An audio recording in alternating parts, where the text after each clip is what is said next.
I lived alone for 3 years after my son disappeared. Then, on my 63rd birthday, he suddenly reappeared, sending me a $4,000 bottle of vodka. I couldn't drink it because of my heart condition. When he called and asked with a trembling voice, "Dad, how was the vodka?" I calmly replied, "I gave it to our family lawyer. He loved it." A horrified silence fell. Then he screamed, "Dad, what the hell did you do?" Just 24 hours later, what happened was beyond my imagination. Hey there! Thanks for joining me today. If you're new here, hit that subscribe button and tap the bell so you're always in the loop. Also, leave a comment below. I want to know where in the world you're watching from. Just a heads up, this story weaves together imagination and experience for both reflection and entertainment. While names and settings are crafted, the message at its core is something I hope resonates deeply with you. I'd been awake since 5:30 the way I always was these days. Old cop habits die hard. 25 years on the Ridgeview force, 3 years retired, and my body still ran on the same clock. Up before dawn, coffee brewed by 6. Kate used to say I was allergic to sleep. She'd been right about most things. The doorbell rang at 7 sharp. I wasn't expecting anyone. My 63rd birthday wasn't the kind of occasion people remembered.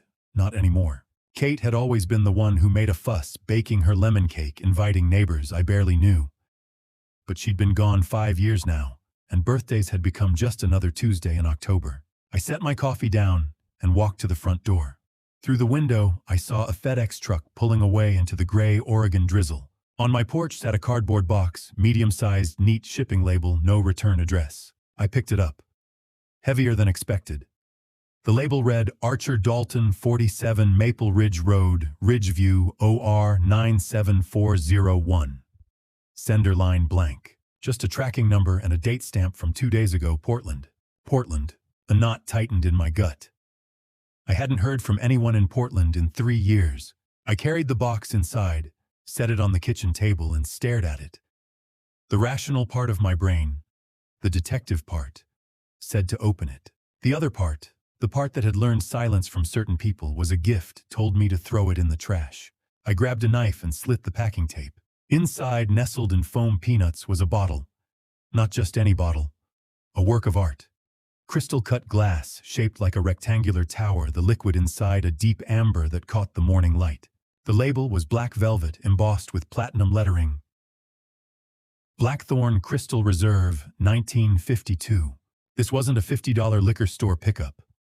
This was the kind of bottle you kept locked behind glass. Tucked beneath was a small card, cream-colored, handwritten in ink I recognized before I even read the words. Happy birthday, Dad. I hope this makes up for lost time. Julian. My son's handwriting. Neat, precise. I hadn't seen it in 3 years, not since the last envelope he'd sent. A terse note explaining he was moving to Portland for work and wouldn't be able to visit. No phone calls, no holidays, no explanation. And now this. I picked up the bottle again, turning it slowly. The label said 1952. If that was accurate, this bottle was worth more than my truck. I pulled out my phone and searched the name. Blackthorn Crystal Reserve, 1952. Last known auction sale, $3,800. $3,800 for vodka. Julian was an IT specialist, decent money, but not throwaway, $4,000 on a birthday, gift money. Not the Julian I remembered. The kid who'd called me 2 years ago asking for a $500 loan to cover rent. The kid who'd never paid me back. I set the bottle down and stepped back. Something about this didn't sit right. Maybe it was the 3 years of silence. Maybe it was the fact that Julian had never been sentimental, never one for grand gestures. Or maybe it was just the old cop in me, the part that had learned to trust my gut when things felt off. And this felt off. I thought about Kate. She would have been thrilled. She would have opened the bottle right then, poured 2 glasses, toasted to reconciliation. She always believed Julian would come around, that the distance between us was just a phase. But Kate wasn't here. And I'd learned in the 5 years since cancer took her that time didn't fix everything. Sometimes it just made the cracks deeper. I glanced at the bottle again. Part of me wanted to crack it open, see if $3,800 tasted different than the $15 stuff I kept in the cabinet. But another part, the louder part, told me not to. Not yet. Not until I knew what this was really about. Instead, I picked up my phone and scrolled through my contacts until I found the name I was looking for, David Whitmore. David had been my lawyer for 30 years. He was also one of the few people I still considered a friend. The phone rang twice before his voice came through, warm and familiar. Archer, happy birthday, old man. What can I do for you? David, you got time this afternoon? I need to swing by your office. Talk about my will. There was a pause. Your will, you feeling all right? I looked down at the bottle on my table, amber light pooling around its base like a warning. Should just want to make sure everything's in order. Health's been not great since Kate. Figured it's time to update a few things. Of course, come by around 4. I'll pull your file. Thanks, David. Oh, and one more thing. I'm bringing you a gift. Consider it a thank you for putting up with me all these years. David chuckled. You don't need to do that.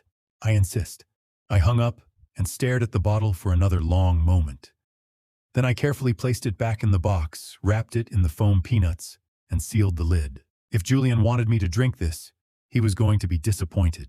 By the time I climbed into my truck that afternoon, the rain had stopped leaving the streets slick and shining.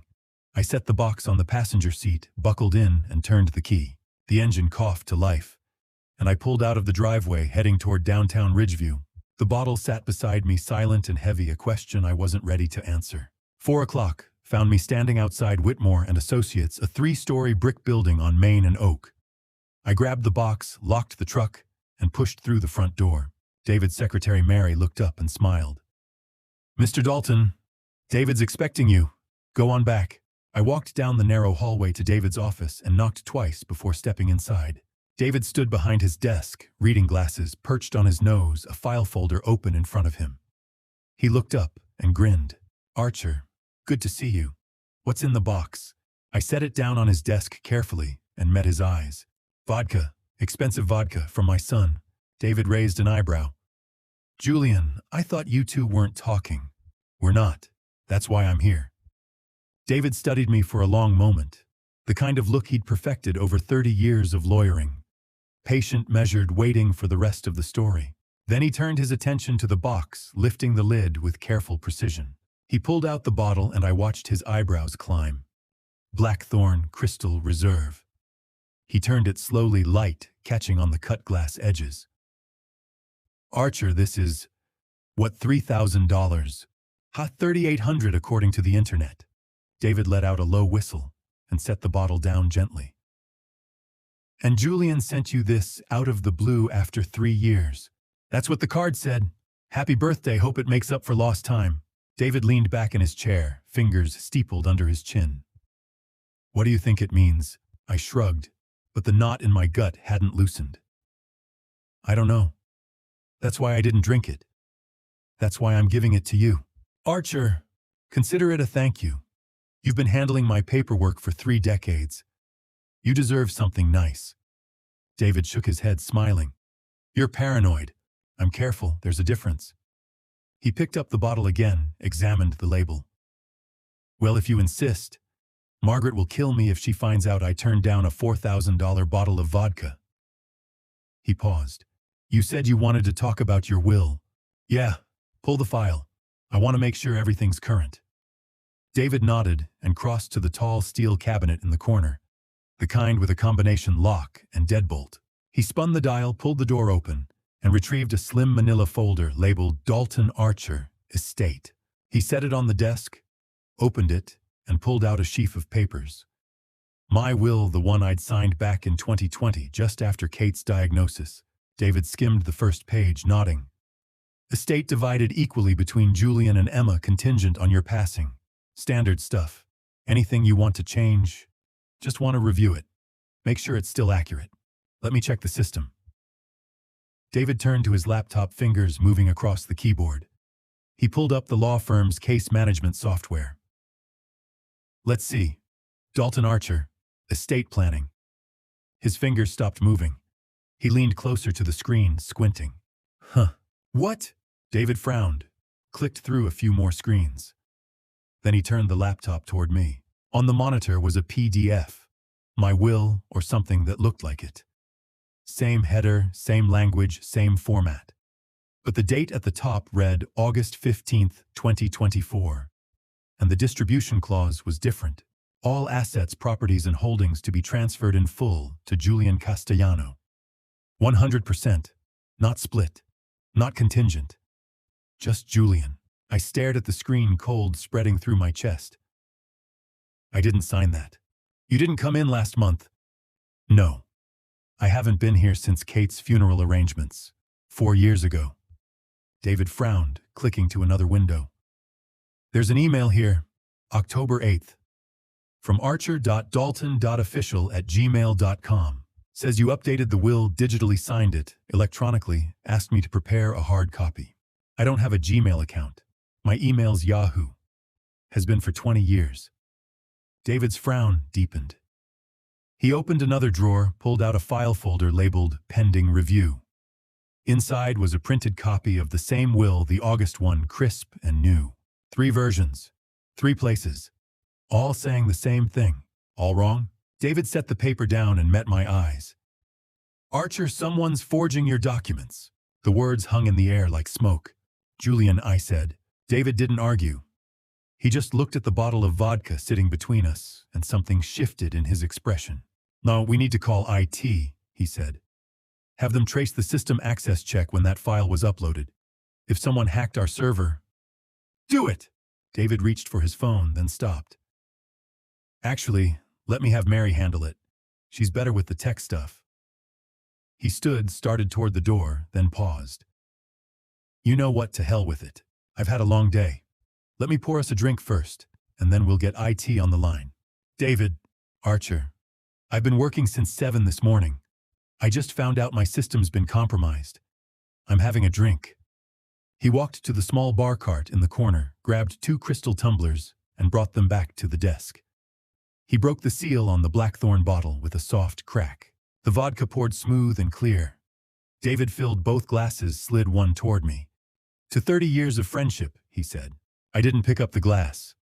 I'm on heart medication. Can't mix it with alcohol. David raised an eyebrow. Since when? Since Kate. Blood pressure's been a mess. Doctor's orders. He shrugged, lifted his glass. More for me then. He took a sip. Small, maybe an ounce. Then another. Smooth, he said, setting the glass down.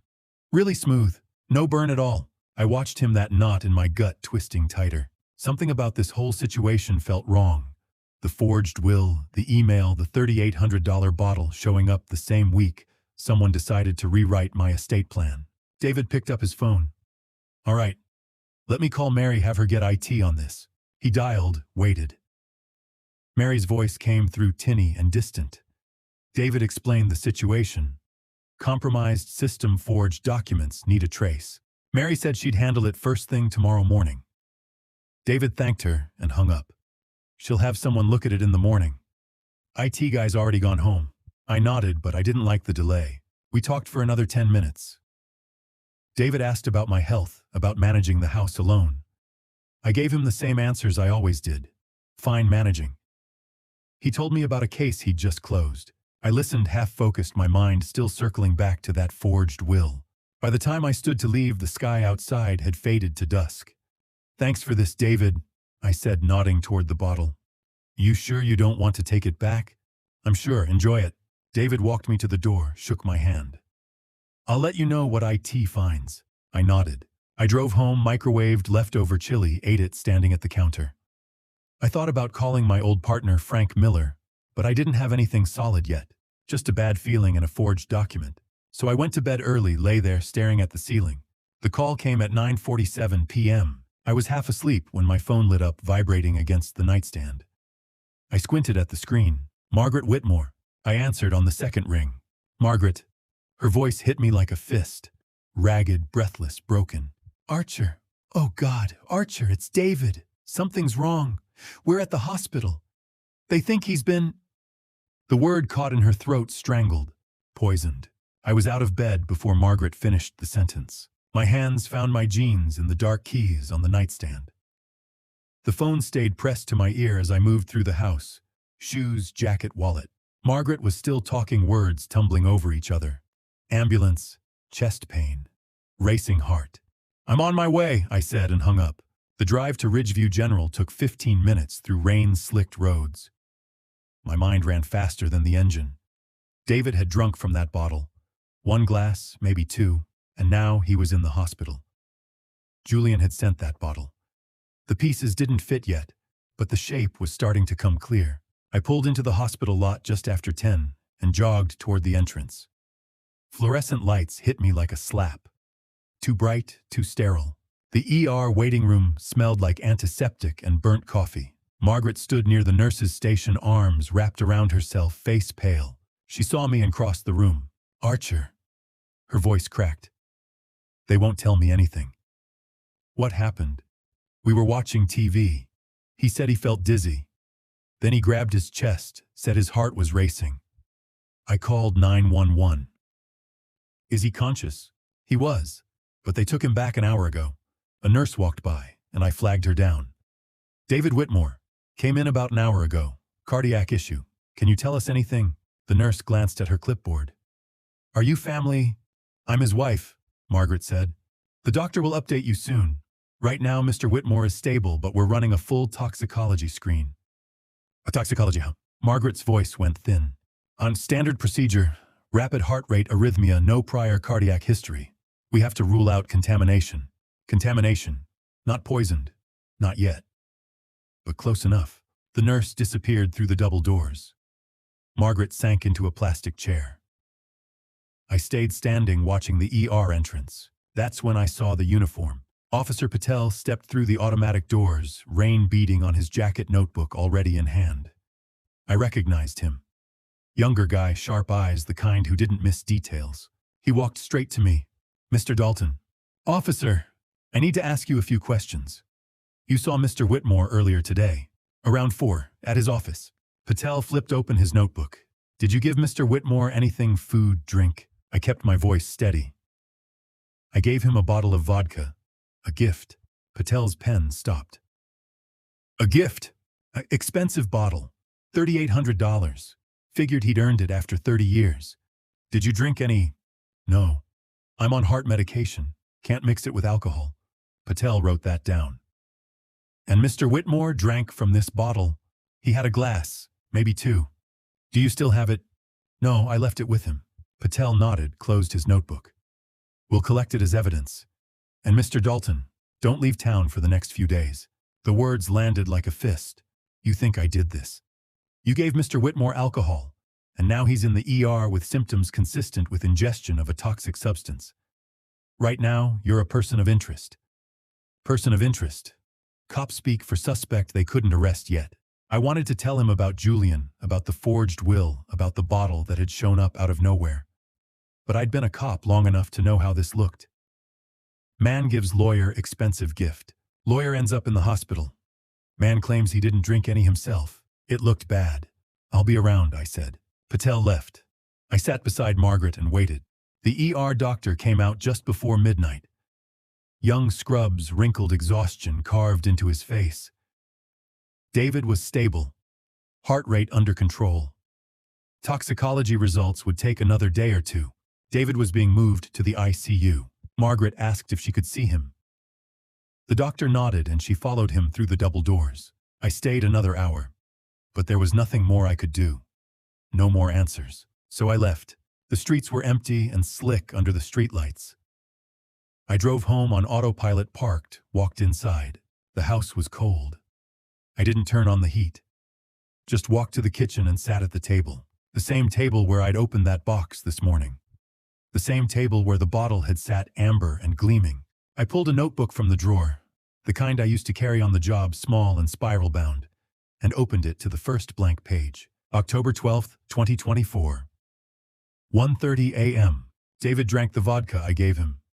Now he's in the hospital. The cops think I did it. They took the bottle as evidence.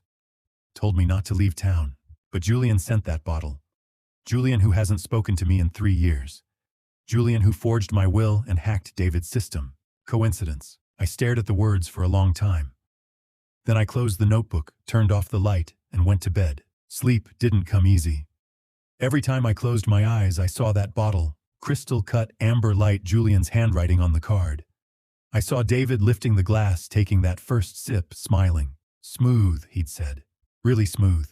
And now he was in the ICU. I rolled over, stared at the ceiling. The rain started again, tapping against the window like fingernails. Somewhere in Portland, Julian was asleep in his condo. Or maybe he wasn't sleeping.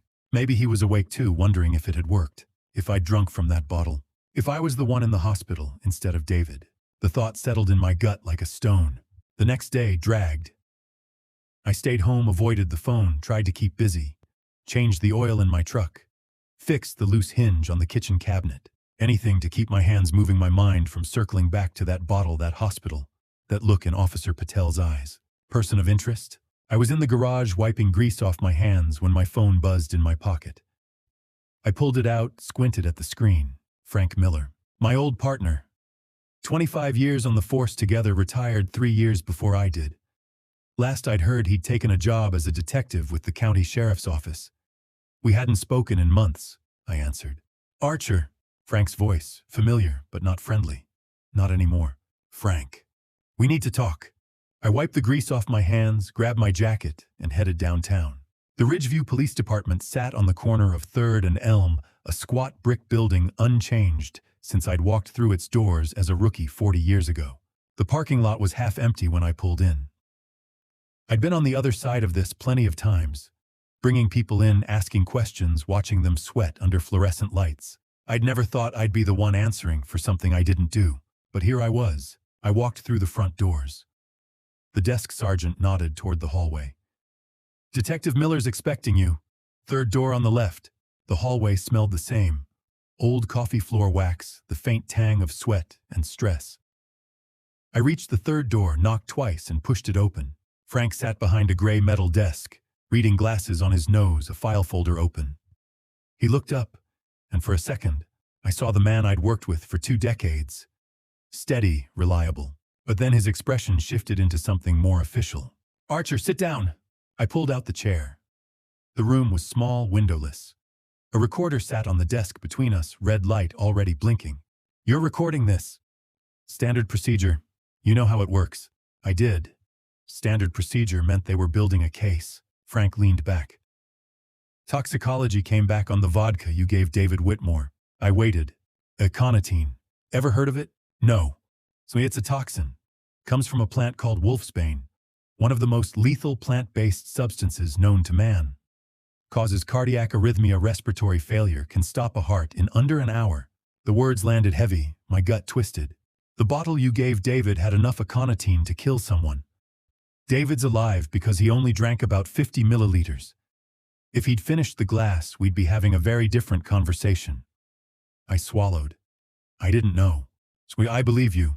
But I need you to help me understand how a bottle of $3,800 vodka ended up laced with poison and in your hands. I met his eyes. Julian sent it to me. Frank's expression didn't change, but I saw the flicker of interest. Your son, my son, who I haven't heard from in 3 years, who sent me that bottle on my birthday out of nowhere with a card saying, "Hope this makes up for lost time." Do you still have the card, the box? Yeah, at my house. Frank nodded, made a note. We'll need those. Handwriting analysis, fingerprints, anything that ties Julian to the bottle. You'll have them. Frank leaned forward. Archer, I've known you a long time. I know you didn't try to harm David, but right now the evidence says you gave him a contaminated bottle. That makes you a suspect. What I need is proof that someone else is responsible. And if that someone is Julian, I need a motive. I took a breath. David told me something before he drank from that bottle. He found discrepancies in my will. 3 versions. One in his safe, one digital, one sent via email. The digital and email versions were forged. Someone hacked his system, changed my estate plan to leave everything to Julian. Frank's pen stopped moving. David said this right before he opened the bottle. He said we needed to call IT, have them trace the access. Frank picked up his phone, dialed. A brief conversation. He hung up and looked at me. Margaret confirmed it. David told her the same thing before he lost consciousness. Said your will had been tampered with. Julian, we're looking into it. But Archer, even if Julian forged your will, that doesn't prove he sent the vodka. We need a direct connection. Check the FedEx tracking, the sender address, Julian's condo in Portland. Frank made another note. We will. He closed the file, but didn't stand. Archer, there's something else. You said you didn't drink from the bottle because you're on heart medication. What medication? Nitroglycerin, for blood pressure. Why? When's the last time you took it? 2 days ago, morning. Why? Frank's jaw tightened. I want you to have your doctor check that prescription. Make sure it's what it's supposed to be. The implication hit me. You think Julian tampered with my meds. I think if Julian sent you a bottle laced with poison, he's not above switching out your pills. I stood. I'll call Dr. Brennan. Frank walked me to the door. Get me those boxes, the card, anything Julian touched. And Archer, be careful. If your son's behind this, you're still a target. I left the station, climbed into my truck, and sat there with the engine running. My hands were shaking. Not from fear, from anger. I pulled out my phone and called Dr. Brennan. He answered on the third ring. Archer, what can I do for you? I need you to test my nitroglycerin prescription. Check if it's been tampered with. A pause. Why? Just do it, please. All right, bring the bottle by my office. I'll run a sample through the lab. I drove home, grabbed the pill bottle from the bathroom cabinet, and drove straight to Brennan's clinic. He took the bottle and disappeared into the back. I sat in the waiting room, staring at a cholesterol poster, trying to figure out when it had all gone wrong with Julian. Brennan came back an hour later, face grim. Archer, this isn't nitroglycerin. I stood. What is it? Calcium channel blocker. Different class entirely. If you'd taken this during a cardiac episode, it would have dropped your blood pressure dangerously low. You could have lost consciousness. Maybe worse. The room tilted. I gripped the edge of the chair. Someone switched your medication. Brennan nodded. I'm prescribing you a new bottle. Real nitroglycerin. Don't take anything from that old container. And Archer, you need to tell the police. I called Frank from the parking lot. Told him what Brennan had found. Frank said he'd send someone to collect the fake pills as evidence. I drove home in a fog, walked inside. The house felt colder than it should have. I sat at the kitchen table, pulled out my notebook and wrote. October 14th, 2024, 6 p.m. Frank confirmed the vodka was laced with aconitine. Lethal dose. David survived because he only drank 50 milliliters. Julian sent that bottle. Julian forged my will. Julian hacked David's system. And now I know. Julian switched my heart medication. He didn't just want to harm David. He wanted to kill me. But why? I stared at the words until they blurred. Then I closed the notebook and sat in the silence. The phone rang just after 7 the next evening. I was heating up leftover soup when the screen lit up. Unknown number. Portland area code. I answered. Silence on the other end. Then quiet and calm, a voice I hadn't heard in 3 years. Dad, did you like my gift? My finger hit the record button before I even registered the movement. Old instinct. 25 years on the force had taught me to document everything, especially when something felt wrong. And this, Julian's voice after 3 years of silence asking if I'd liked his gift, felt very wrong. I kept my tone neutral. Julian, you didn't answer my question. I set the soup pot down, moved to the living room where the signal was clearer. No, I didn't drink it. A pause. Brief, but I heard it. The kind that comes when someone's recalculating. Why not? I'm on medication. Can't mix it with alcohol. You'd know that if you'd bothered to call in the past 3 years. The words came out sharper than intended, but I didn't take them back. Another pause. Longer this time. When he spoke again, his voice had shifted. Less casual, more measured. So what did you do with it? I gave it to a friend. Silence. 3 full seconds of it. Then Julian's voice came back sharper now. Careful. Which friend? And there it was. Julian hadn't asked which friend before. He'd asked what I'd done with it. But now suddenly he needed to know who. That wasn't curiosity. That was panic. I didn't answer right away. Let the question hang there. Why do you ask? Oh, just curious, Dad. That bottle cost me a lot. I'd hate for it to go to waste. Too deliberate. Too interested. If Julian had really just sent an expensive gift, he wouldn't care where it ended up. But he did care.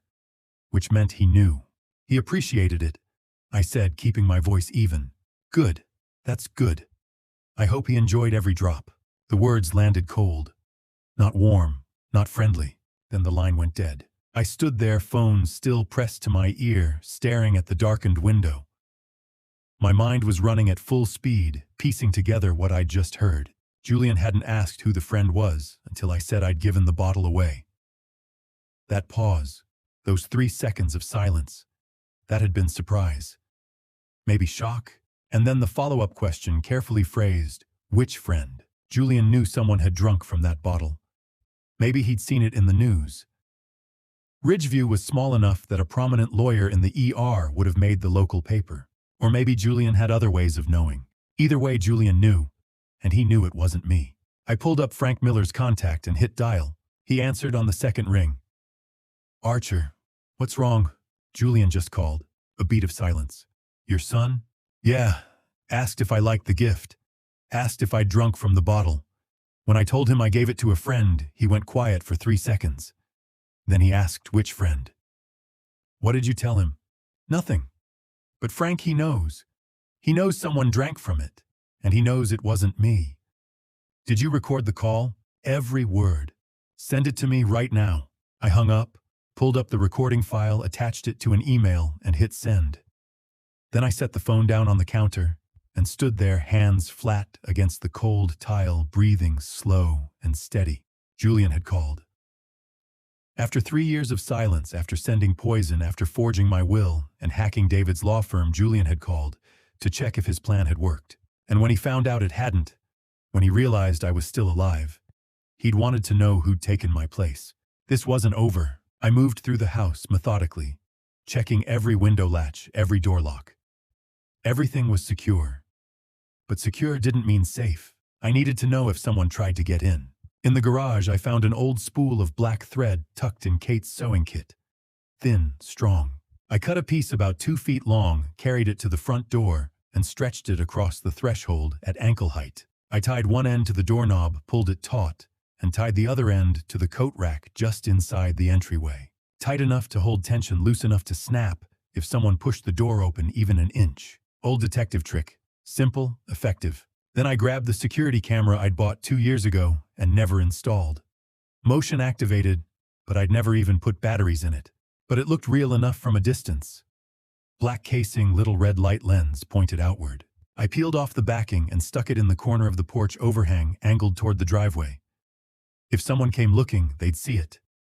And they'd think I was watching. By the time I finished, the sun had set completely. The street was dark except for the glow of the street light 2 houses down. I stood on my porch, scanning the shadows between the trees, looking for movement. Nothing. I went inside, locked the door, and made coffee I didn't really want. Sat at the kitchen table. The facts were clear enough. Julian had sent poison. Julian had called to see if it worked. Julian knew it hadn't. And sooner or later, Julian would try again. I finished the coffee, rinsed the cup, and went to bed. Sleep didn't come easy. Every creak of the house settling, every branch scraping against the siding, pulled me halfway back to waking. I kept my phone on the nightstand, volume up one ear, always listening for the sound of a door opening, the snap of thread breaking, footsteps crossing my living room floor. But nothing came. When dawn broke gray and cold through my window, I was already awake. I swung my legs out of bed, pulled on jeans and a sweatshirt, and padded barefoot down the hallway to the front door. The thread was gone. Not just broken, gone. Snapped clean in the middle, both ends dangling loose. One still tied to the doorknob, the other hanging limp from the coat rack. Someone had opened my front door, stepped inside, and left. I turned, slowly looked out through the window at the porch. The camera was still there, mounted in the corner, but it had been moved. Just a few degrees to the left, angled away from the driveway, now pointing at nothing. Whoever had come in last night had known exactly what to look for. I stood there in the doorway, cold October air rolling in around my bare feet, and stared at that broken thread swaying gently in the breeze. Julian hadn't just called to check on me. He'd sent someone to finish what the vodka hadn't. I didn't touch the thread. First rule of preserving a scene: don't contaminate it. I backed away from the doorway, grabbed my phone, and dialed Frank Miller. He answered on the third ring, voice thick with sleep. Archer. It's 6 in the morning. Someone broke into my house last night. A pause. I heard him sit up. You sure? I set a tripwire. Black thread across the doorframe. It snapped clean. And the camera I mounted on the porch. It's been moved. Angled away from the driveway now. You hurt? No. Whoever it was came in and left. Didn't take anything. Just wanted me to know they could. I'll be there in 2 hours. Don't touch anything. I know the drill. I hung up and stood in the hallway scanning the living room. Everything looked the same. Couch cushions undisturbed. TV remote on the coffee table. Kate's quilt folded over the armchair. Nothing missing, nothing out of place. But someone had been here, walking through my house while I slept. I moved through each room, slowly checking. Kitchen, clean. Bathroom, towel hanging where I'd left it. Bedroom, bed unmade, closet door half open. Garage. Truck keys on the hook toolbox undisturbed. Whoever had come in hadn't been looking to steal. They'd been checking to see if I was home, or sending a message, we can reach you whenever we want. I crouched by the front door, examined the lock. No scratches. No signs of forced entry. Which meant either they'd picked it, not hard with a lock this old, or they had a key. That thought settled cold in my gut. I made coffee. Strong black. Sat at the kitchen table and waited, watching the clock crawl toward 8. Frank's unmarked sedan crunched into my driveway just after 8. I met him at the door, stepped aside so he could see the dangling thread. He knelt, pulled a small flashlight from his jacket, and swept the beam across the threshold. No footprints. Ground's too dry. Camera, show me. We stepped onto the porch. Frank examined the adhesive mount, the angle of the lens. Moved deliberately. This wasn't some kid. Whoever did this knew what they were looking for. Professional or experienced. Could be Julian hired someone.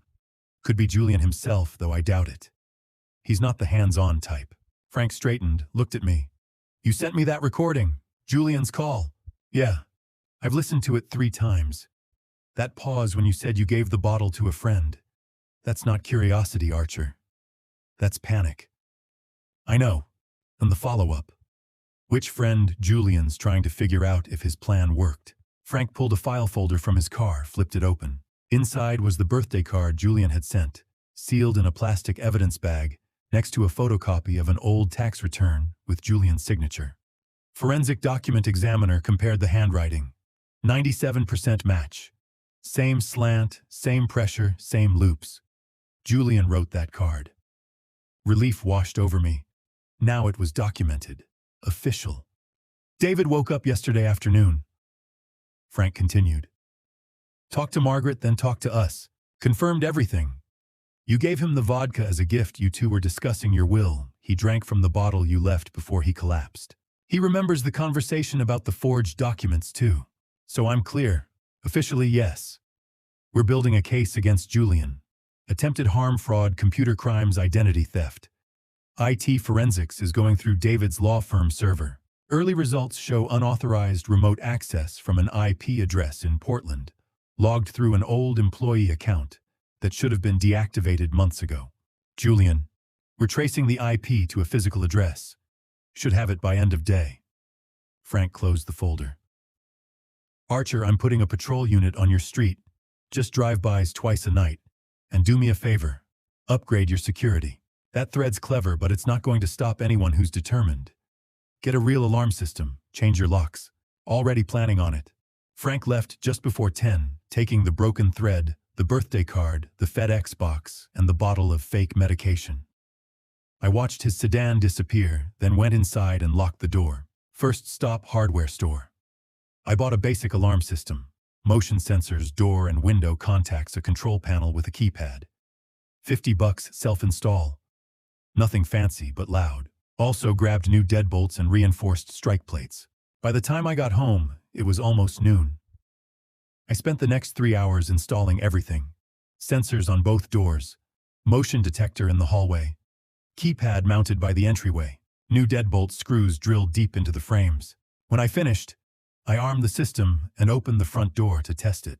The alarm shrieked. High-pitched, angry, loud enough to make my ears ring. I punched in the code and it cut off.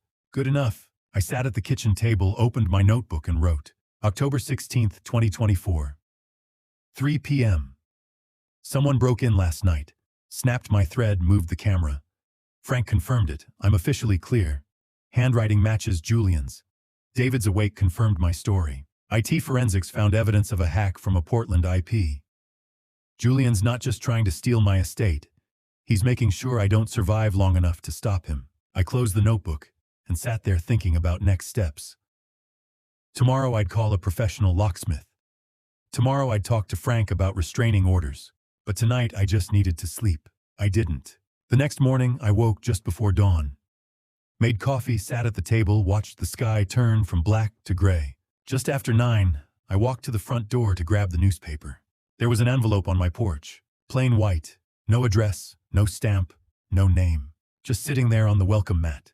I stared at it for a long moment, pulse ticking faster. Then I pulled out my phone, took a photo, and called Frank Miller. The envelope lay where I'd set it, its edges crisp against the kitchen counter. Morning light slanted through the window as I slid one finger under the flap and pulled out a single photograph, black and white, grainy. My house. The image had been taken from the gravel drive framing the front porch. The windows dark, the old maple casting skeletal shadows across the siding.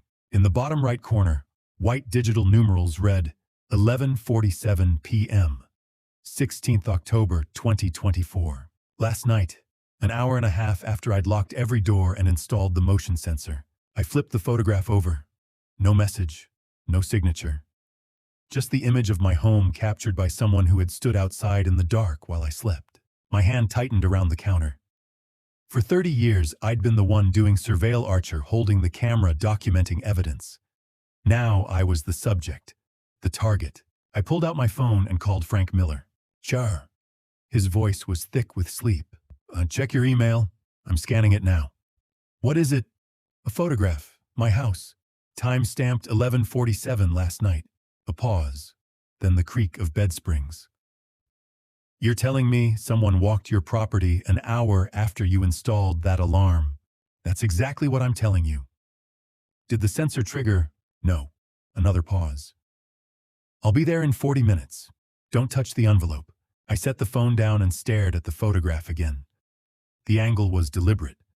Not a casual snapshot, but a composed frame, the kind a professional would take. Or someone who had studied under one. Julian had been 12 when I'd taught him how to use my old Nikon, how to adjust the aperture for low-light shots. We'd spent a summer stalking deer in the hills east of Ridgeview, him crouched beside me as I whispered instructions. That boy was gone. In his place stood a man who sent poisoned vodka and forged wills, who swapped medication and hired thugs who stood in my driveway at midnight and took pictures. By 10:30, Frank had left, with the photograph sealed in an evidence bag. I stood at the kitchen sink rinsing my mug when the first wave hit. A crushing weight across my chest, radiating down my left arm like molten lead. I gripped the counter, gasping, my vision narrowing. Nitroglycerin. I needed nitroglycerin. My jacket hung by the door. I staggered toward it, each step an effort, my lungs refusing to draw a full breath. My fingers fumbled in the pocket, closed around the small brown bottle, twisted the cap, then stopped. Dr. Brennan's voice echoed in my head. The pills in your original bottle were fake. If you'd taken one during an episode. I set the bottle on the counter, pulled my phone from my other pocket with shaking hands, and dialed. Dr. Brennan, it's Archer Dalton. I need help. Archer, what's wrong? Chest pain. Bad. Can't take the pills. They might be. I don't take anything. I'm on my way. Sit down and stay on the line. I lowered myself into the kitchen chair, phone pressed to my ear, and focused on breathing. In, out, in, out. The pain clawed at my ribs, each beat of my heart a hammer blow. Still there, Archer. Yeah, good. I'm turning onto your street now. Dr. Brennan arrived at 11, black medical bag in hand, his graying hair disheveled. He knelt beside my chair, pressed 2 fingers to my wrist, counted silently. My pulse is elevated but steady. Here. He handed me a small white tablet and a glass of water. This is sublingual nitroglycerin. I pulled it fresh from the hospital pharmacy an hour ago. Put it under your tongue. I obeyed. The tablet tasted bitter, and within seconds the vice around my chest began to ease. I drew a full breath, then another. Better, I nodded, unable to speak. He pulled a chair opposite me and set a clear plastic evidence bag on the table. Inside lay the brown prescription bottle I'd carried for 3 months. Lab confirmed it yesterday, he said quietly. Amlodipine, a calcium channel blocker. If you'd taken one of these during acute angina, your blood pressure would have dropped so fast, your brain wouldn't have gotten enough oxygen. You'd have lost consciousness in under 2 minutes. At your age, with your history, he didn't finish. He didn't have to. Who would swap my medication? I asked, though I already knew. Someone with access to your house. Someone who knows you have a heart condition. Someone who wanted it to look like natural causes. Julian, Dr. Brennan wrote a prescription for a fresh 90-day supply, showed me the tamper-proof seal on the new bottle, and made me promise to call 911 if the pain returned. After he left, I sat at the kitchen table and opened my journal. October 17th, 2024, 11:45 a.m. This morning, I received a photograph of my house, time-stamped 11:47 p.m. last night. At 10:30, I had a severe angina attack. I reached for my nitroglycerin, but remembered Dr. Brennan's warning. The lab report is clear: the original pills were amlodipine, not nitroglycerin. If I had taken one during the attack, I might not have survived. Julian planned every step: the poisoned vodka, the forged will, the swapped medication. He is trying to make sure I do not live long enough to stop him.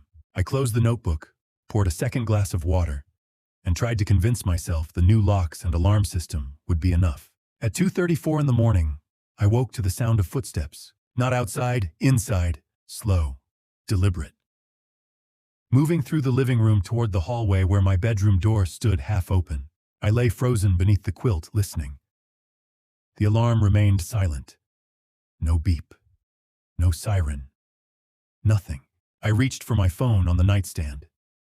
The footsteps stopped. A shadow passed beneath the narrow gap at the bottom of my bedroom door. Then a voice, low and unfamiliar, spoke from the other side. "Mr. Dalton, we need to talk." I kept my service revolver in the nightstand drawer, a Smith & Wesson Model 10 I'd carried for 23 years on the force. My fingers found the grip in the dark, cool steel against my palm, and I eased out of bed without making a sound. Kate's quilt slid off my shoulders as I moved toward the door, each step deliberate, the floorboards silent beneath my bare feet. The voice had come from downstairs. Calm. Patient. Not the frantic urgency of a burglar caught mid-act, but the measured tone of someone who had all the time in the world. I edged into the hallway, back pressed against the wall, revolver raised. The glow from the kitchen nightlight spilled across the hardwood. I descended slowly, keeping to the outside edge of each step, my breath shallow and controlled. At the bottom, I paused, listening. The living room lay to my left, dark, except for moonlight through the windows. A silhouette sat motionless on the sofa, hands resting on his knees, posture relaxed. I reached around the corner and flipped the light switch. The man on my couch didn't flinch. He was in his mid-40s, compact and muscular, dressed in a black leather jacket and dark jeans. His hair was slicked back, graying at the temples. He raised both hands slowly, palms open. "Easy, detective," he said, his voice carrying a faint Brooklyn accent. "I'm not here to hurt you. This is a professional courtesy." I kept the revolver trained on his chest. "Who are you?" "I'm Vincent Russo. People call me Vinny." He tilted his head toward the coffee table. "Mind if I lower my hands? My shoulders aren't what they used to be." "I keep them where they are." He nodded, unbothered. "Fair enough. You want to know why I'm sitting in your living room at 2:30 in the morning. So here's the short version. Your son owes my employers $300,000. The number hit me like a punch. What? Gambling debts, poker mostly, some sports betting. Julian's been playing at a private club in Portland for the past 18 months. He's good, I'll give him that, but not good enough. By June, he was in the hole for $250. By August, $300 even. I lowered the revolver an inch, my mind racing. Julian, gambling, $300,000. What does that have to do with me? Vinny's expression didn't change. Your son offered collateral, a life insurance policy. $500,000 beneficiary Julian Castellano. The policy pays out when you pass. Julian told my employers you were in poor health, that it wouldn't be long. They agreed to extend his deadline. The room tilted. I gripped the doorframe with my free hand. You're telling me Julian used my life insurance to cover his debts? So that's exactly what I'm telling you. And when you didn't cooperate by dying on schedule, Julian decided to help things along. The vodka, the fake heart medication, the forged will. Vinny shrugged. It's not my style for what it's worth. Too messy. But desperate men do desperate things. I stared at him, trying to process the words. My son, my own son, had bet on my death. Why are you here? I asked finally. Because I'm done with your son's mess. Vinny lowered his hands, slowly resting them on his knees. I don't touch cops. Never have, never will. That's an old rule, and I don't break old rules. When I found out you were Ridgeview PD, I told my employers I was out. They weren't happy, but they know better than to push. He reached into his jacket pocket, slowly, deliberately, and pulled out a business card, setting it on the coffee table. You're going to need proof. Names, dates, transactions. I can't testify in court, but I can point you in the right direction. Julian signed documents. He made calls. It's all there if you know where to look. Why would you help me? Vinny stood his movements unhurried and gestured toward the front door. Because Julian's plan put me in a bad position. I don't like bad positions. And because you remind me of my old man. Retired cop, heart condition, too stubborn to quit. He deserved better than what he got. So do you. He walked toward the hallway, pausing at the threshold. One more thing. You're probably wondering why your fancy alarm didn't go off. I glanced at the motion sensor above the door. It's green LED dark. I cut the external power line before I came in, Vinny said. Took about 30 seconds with wire cutters. Then I used a signal jammer, $200 on eBay. Your $50 system's a toy detective. If you want real security, call a professional. He moved toward the kitchen and the rear window that faced the woods. I followed, keeping the revolver at my side. At the window, he paused, pointing to the glass. Glass cutter, he explained. Remove the pane, slip the latch, put it back when I left. You wouldn't have noticed unless you were looking for it. He opened the window, one leg already over the sill. Good luck with your son, Mr. Dalton. You're going to need it. Then he was gone, swallowed by the shadows between the trees. I locked the window, checked every door twice, and poured myself a whiskey I didn't drink. At 3:15, I called Frank Miller and left a voicemail summarizing Vinny's visit. At 4, I sat at the kitchen table and added another entry to my journal, my handwriting shaky from adrenaline and exhaustion. October 18th, 2024, 4 a.m. Vincent Russo, connected to organized crime, broke into my house tonight. He explained that Julian owes $300,000 in gambling debts and used my $500,000 life insurance policy as collateral. Julian's motive is now clear. He needs me gone to collect the insurance and pay his debts. I closed the notebook and watched the sky turn from black to gray. At 6:30, Frank called back, his voice tight with controlled fury. By 7, he was at my door with 2 uniformed officers and a forensic kit. By noon, we had a warrant. 2 days later, on the 20th of October, I was sitting in my study reviewing bank statements Frank had subpoenaed when my phone buzzed. A video call. Emma's name appeared on the screen, and I felt my chest tighten. But this time it was relief, not pain. I answered, and my granddaughter's face filled the screen, her blonde hair pulled back in a ponytail, her blue eyes bright. Grandpa, you answered. Her face filled the screen, bright and unguarded, the way only a 10-year-old's can be. Blonde hair pulled back in a high ponytail, a gap where her left front tooth used to be, freckles scattered across her nose. Emma, my granddaughter, the one pure thing left in this mess. Grandpa, she said again, her grin widening. I thought you weren't going to pick up. I forced a smile, settling back into my desk chair.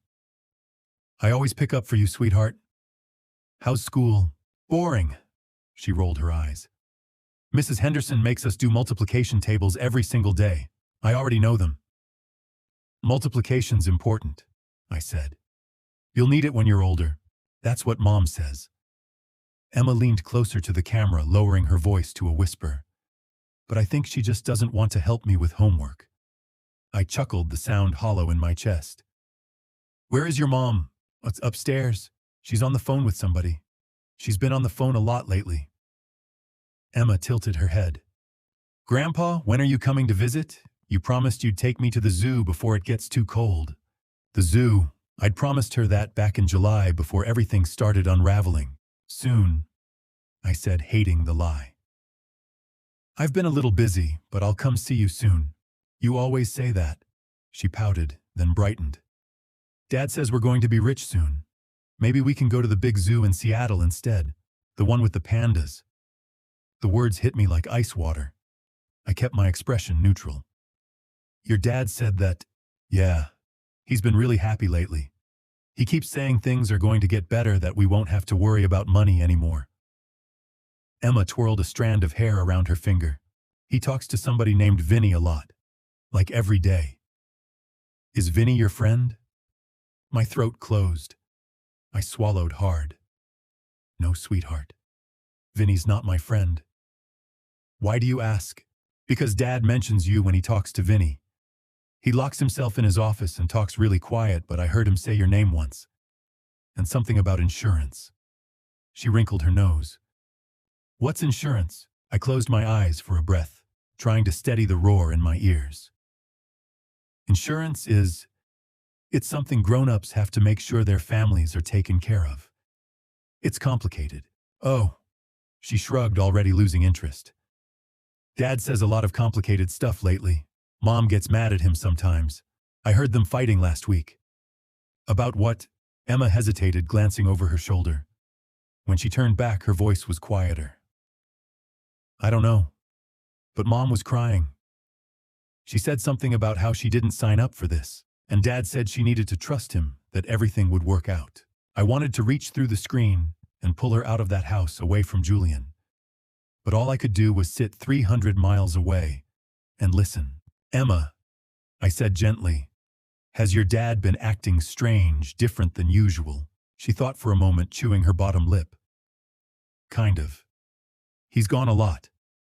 And when he's home, he's always on his phone or in his office. He used to play board games with me on Saturdays, but he hasn't done that in forever. Her eyes brightened. But he bought me a new iPad last month. He said it was an early birthday present. An early birthday present. Paid for with borrowed money, or money he expected to collect once I was gone. That's nice of him, I managed. Yeah, Emma leaned back.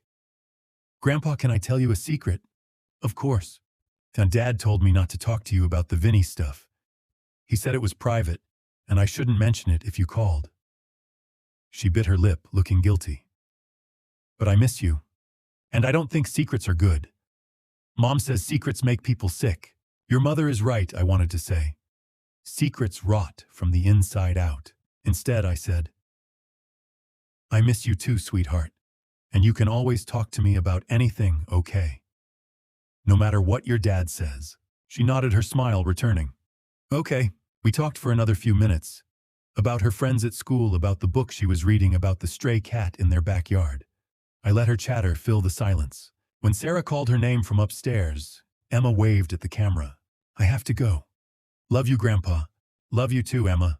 The screen went dark. I sat motionless for a long time, staring at the blank tablet. Dad says we're going to be rich soon. He talks to somebody named Vinny a lot. He mentions you. Julian hadn't just planned my death. He'd talked about it openly enough that a 10-year-old had picked up fragments. He'd locked himself in his office and made calls to Vinny Russo, while his daughter played in the next room, negotiating the terms of his father's life insurance. I opened my journal and began to write. October 20th, 2024, 5:00 p.m. Emma called today. She mentioned that Julian has been telling her we're going to be rich soon, and that he frequently speaks with someone named Vinny. She overheard him mention my name and the word insurance. Julian has instructed Emma not to discuss this with me. Sarah has been arguing with Julian. Emma heard her mother crying last week. My son is using his own daughter as cover while he plans my elimination. I closed the notebook and called Frank Miller. He answered on the second ring. Archer, what is it? So I just talked to Emma. Julian's been on the phone with Vinny Russo regularly. He's told Emma they're going to be rich soon, and she overheard him mention my name and life insurance. A pause. Out of the mouths of babes. Frank, we need to talk to Sarah. Alone. Away from Julian. Agreed. Can you set it up? I'll try. The next afternoon, I sat in a corner booth at the Brew Haven, a coffee shop 20 miles outside Ridgeview. The place smelled like roasted beans and cinnamon, and rain drummed against the windows. At 3 o'clock, the door opened and Sara Castellano stepped inside, shaking water from her coat, her dark hair plastered to her forehead. She saw me and froze. Then slowly she crossed the room and slid into the seat opposite mine. She looked smaller than I remembered, hunched in the booth seat, with her hands wrapped around a coffee mug she hadn't touched. Dark circles shadowed her eyes, and her hair, usually swept up in a neat bun, hung loose around her shoulders, damp from the rain. Sarah had always carried herself with a kind of careful composure, the posture of a woman who'd learned early how to keep her guard up. Today, that composure was gone. "Thank you for coming," I said quietly. She nodded, her gaze fixed on the table between us. "I almost didn't." "I know." A waitress drifted past, refilling water glasses, and we both waited until she was out of earshot. The cafe hummed with low conversation and the hiss of the espresso machine, but our corner felt isolated, separate from the rest of the world. "Sarah." I began, keeping my voice gentle. "Emma called me 2 days ago. She told me some things. Things I don't think she understood." Sarah's jaw tightened. "What did she say?" "How that Julian's been telling her you're all going to be rich soon. That he talks to someone named Vinny regularly. That she overheard him mention my name and life insurance." Her eyes closed. When she opened them again, they were wet. "I told him to stop. I told him Emma was too young to keep secrets, that she'd say something eventually. He wouldn't listen." "How long have you known?" She drew a shaky breath. "About the debt, 6 months. I found an email on his laptop in April. He'd left it open. Careless, or maybe he wanted me to see it. A lawyer representing the Benedetti family. They were discussing payment terms for $300,000. She paused, wrapping her arms around herself. "I confronted Julian. He told me it was under control, that he had a plan, that I needed to trust him." "Good, and you believed him?" "I wanted to." Her voice broke on the last word. "He's my husband, Emma's father.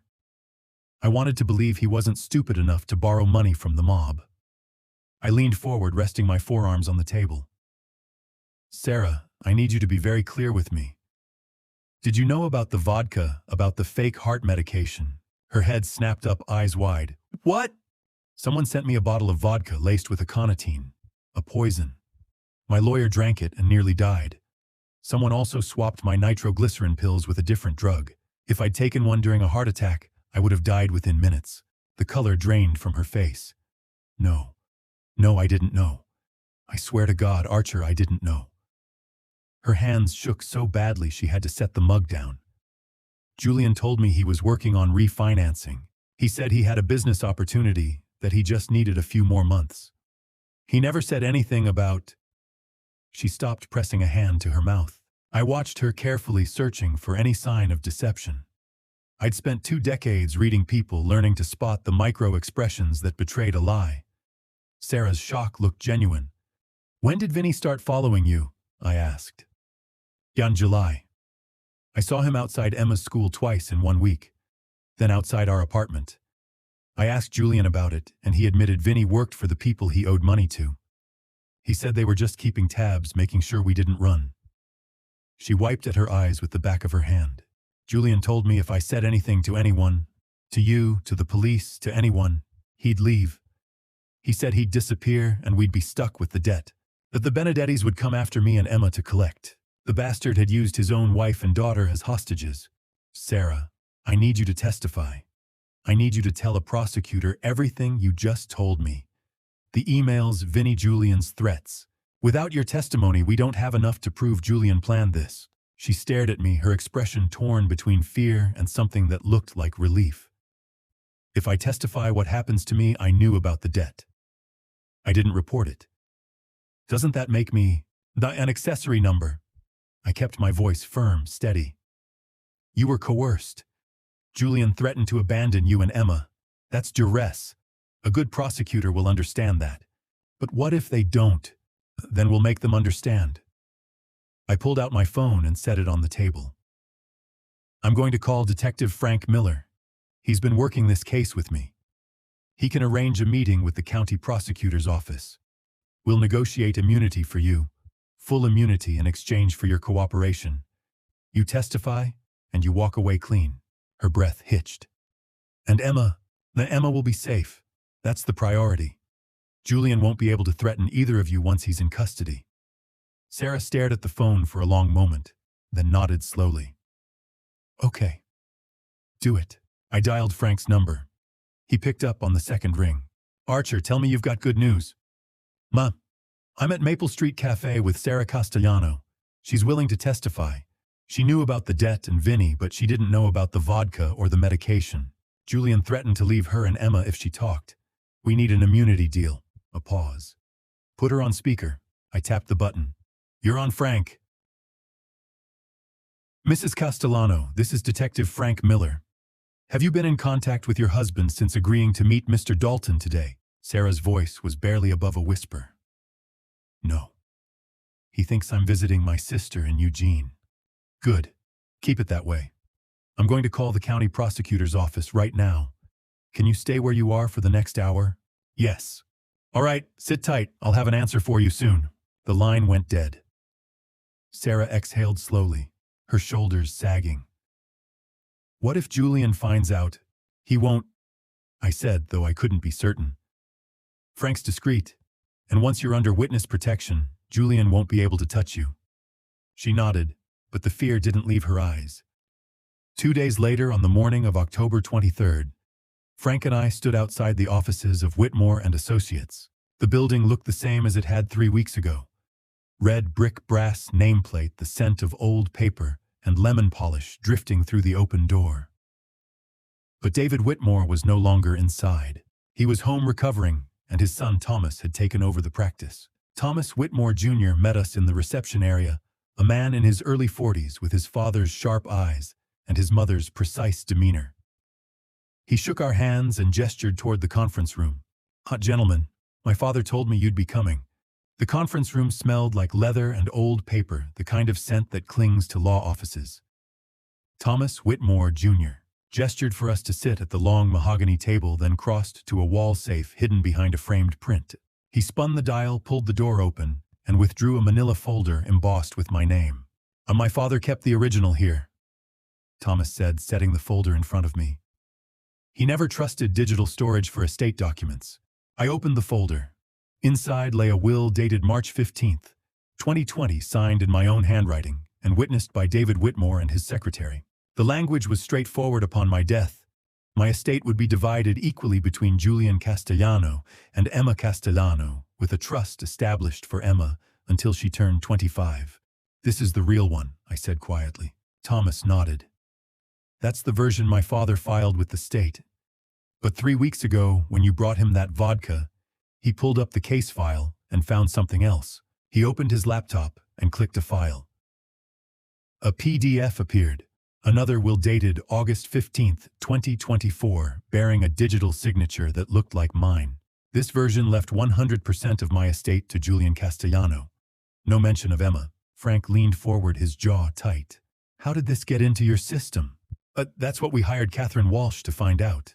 Catherine Walsh arrived 10 minutes later, a woman in her early 40s with sharp eyes and the demeanor of someone who spent her days dissecting code. She set a tablet on the table and pulled up a slideshow.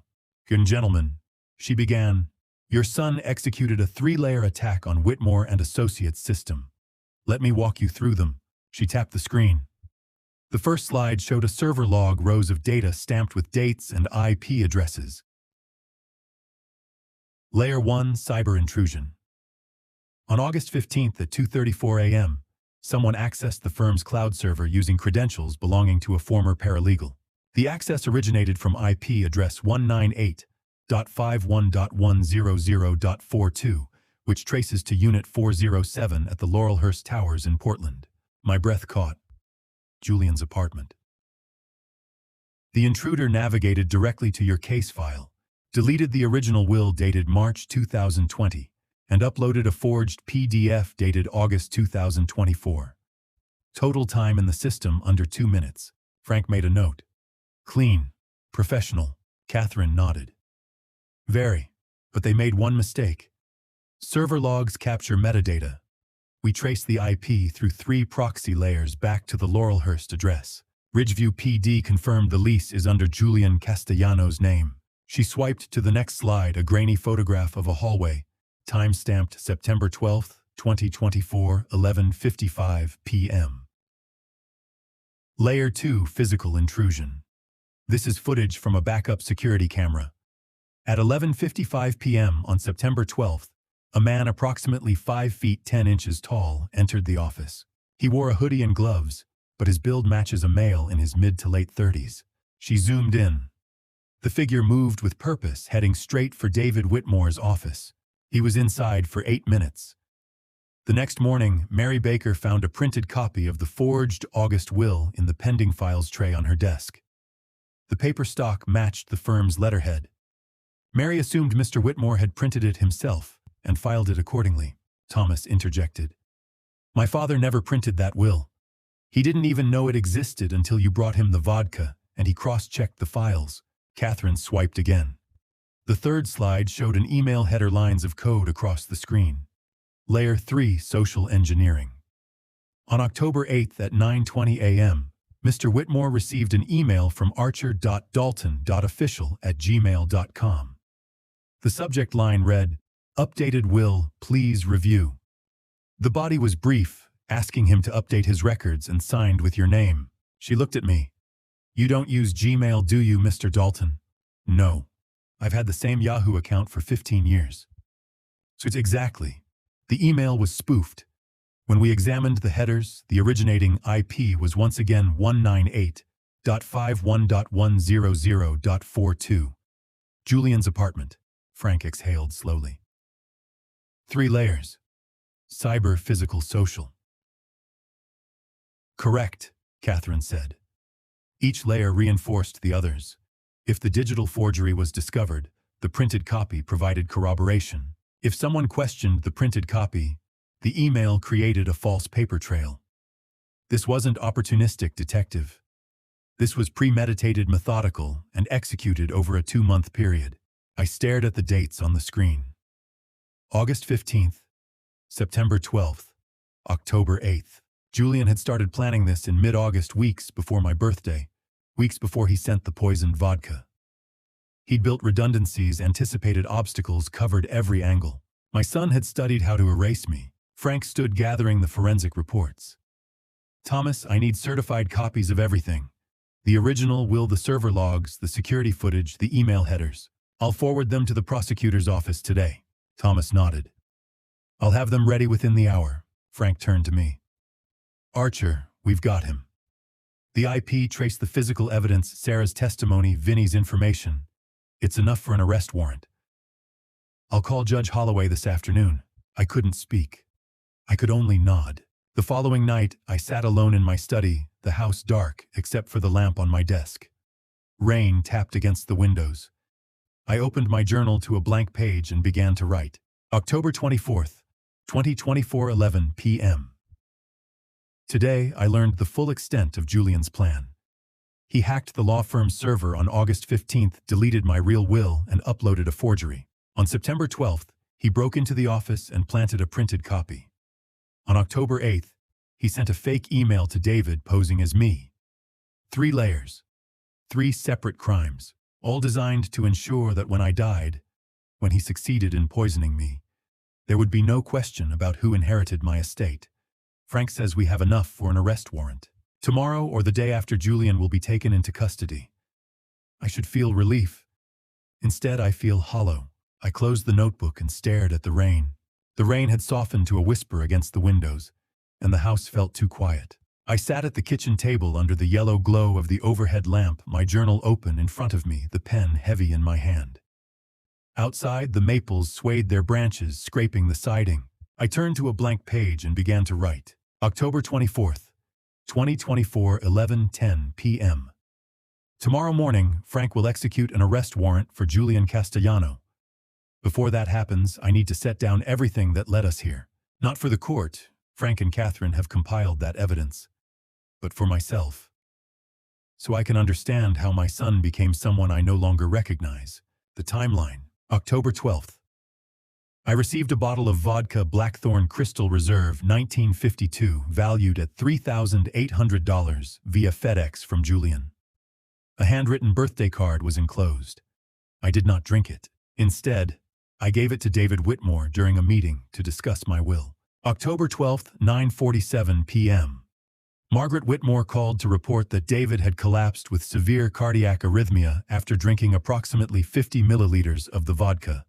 He was hospitalized. I became the primary suspect. October 14th. Toxicology confirmed the vodka contained aconitine, a lethal poison. David survived only because he drank a small amount. That same day, Dr. Brennan discovered my heart medication had been swapped with amlodipine, a calcium channel blocker. If I had taken it during an angina attack, I would have died. October 15th. Julian called me. I recorded the conversation. He asked if I had drunk the vodka, then asked which friend had received it. His tone revealed he knew David had consumed it. October 16th. I discovered a broken thread trap and a rotated dummy camera indicating an intruder had bypassed my alarm overnight. Forensic analysis matched Julian's handwriting. I was cleared as a suspect. IT forensics revealed Julian had hacked Whitmore and Associates server in August to alter my will. October 17th. I received an unmarked envelope containing a photograph of my house, time-stamped 11:47 p.m. on October 16th. That morning, I suffered a severe angina attack and nearly took the fake medication. Dr. Brennan arrived with verified nitroglycerin and saved my life. October 18th, 2:34 a.m. Vincent Russo, an associate of the Benedetti crime family, broke into my home. He informed me that Julian owed $300,000 in gambling debts and had used my $500,000 life insurance policy as collateral. Julian had planned my death to collect the payout. October 20th. My granddaughter Emma called. She disclosed that Julian had told her we're going to be rich soon, and that he frequently spoke with someone named Vinny. She mentioned overhearing Julian discuss my name and the word insurance. October 21st. I met with Sarah Castellano. She confirmed that Julian owed gambling debts and that Vinny had been following their family for 6 months. She stated that Julian had threatened to abandon her and Emma if she spoke to anyone. She agreed to testify in exchange for immunity. October 23rd, Thomas Whitmore Jr. and Catherine Walsh presented evidence of Julian's 3-layer attack. Cyber intrusion, August 15th. Julian accessed the firm's server from his Portland apartment, deleted my original will, and uploaded a forged version. Physical intrusion, September 12th. Julian entered the office, printed the forged will, and planted it. Email spoofing, October 8th. Julian sent a fake email impersonating me, instructing David to update my will. Frank confirmed we have sufficient evidence for an arrest warrant. I set the pen down and flexed my fingers. My handwriting had grown unsteady toward the end, the letters slanting and compressed. I read the entry twice, then closed the journal. The facts were there. The timeline was clear.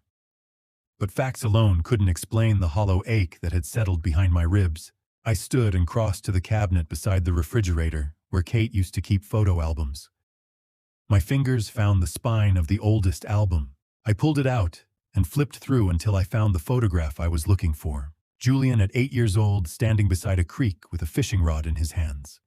His hair stuck up in all directions, still damp from the water, and his grin was gap-toothed and wide. I stood beside him, one hand on his shoulder, both of us holding up a trout we'd caught together. Kate had taken the photo on a Saturday morning in June, back when weekends meant pancakes and fishing trips and bedtime stories. Back when my son had been a boy who laughed at my jokes and asked 100 questions. I carried the photograph to the table and sat down again, setting it beside the journal.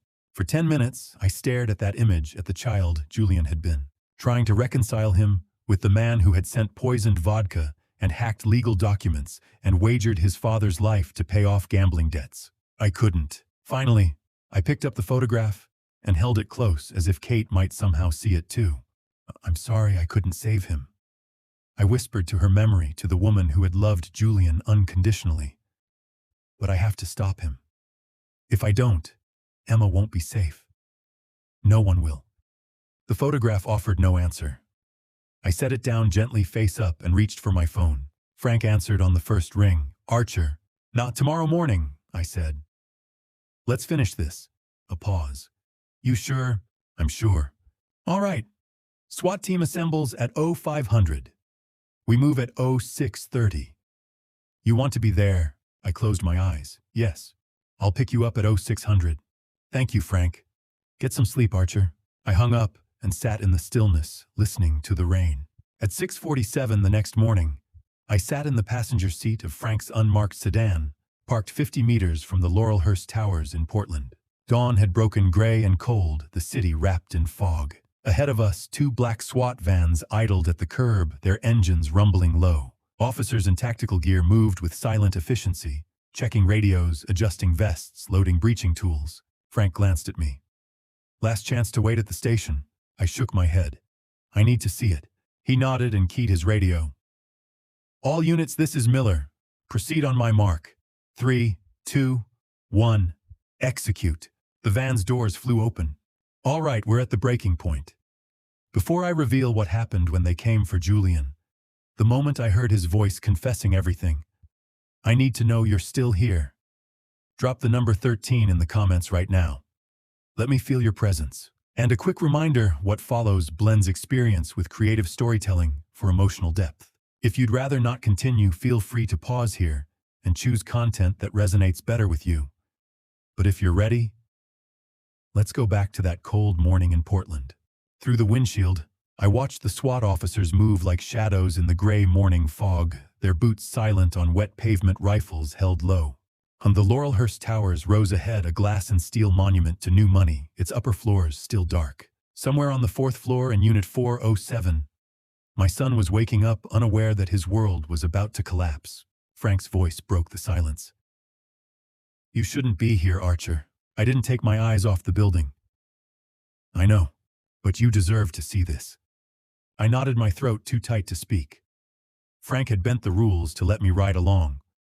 Protocol said I should be waiting at the station, but he knew I needed to witness this. At 6:49, his radio crackled.